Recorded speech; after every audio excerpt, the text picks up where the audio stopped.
I will explain you how does an electric car work. This is how an electric car looks like now. This picture here. An electric car is a car run by batteries.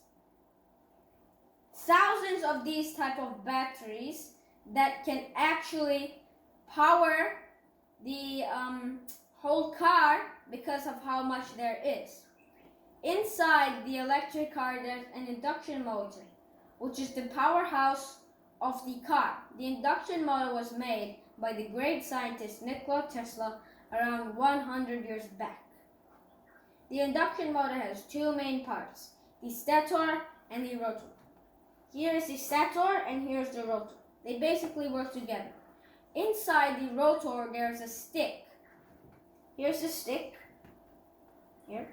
The stator and the rotor are both made out of magnets.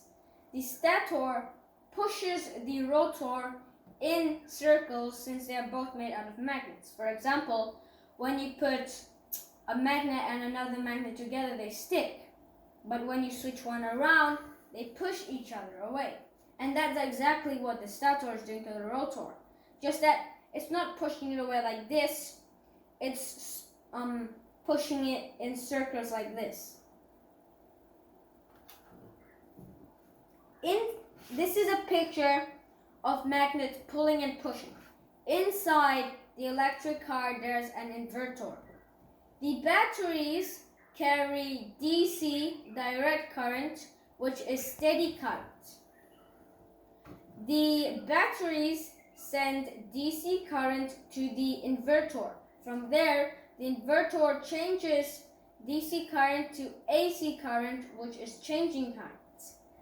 Then the inverter sends AC current to the induction motor, which turns on the stator and the rotor into magnets.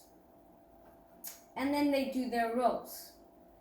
Since the stick is connected to the rotor, or in the rotor, the stick also spins.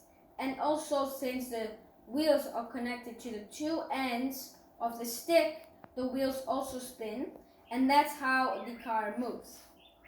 Here is a picture of the wheels connected to the car, and you might be thinking, well, there's no steering wheel and seats and all that, because that's just a showing of the wheels connected to the base here. And in all other parts like the windows and wipers, there is little engines too. Hope you learned something from me today. Thank you.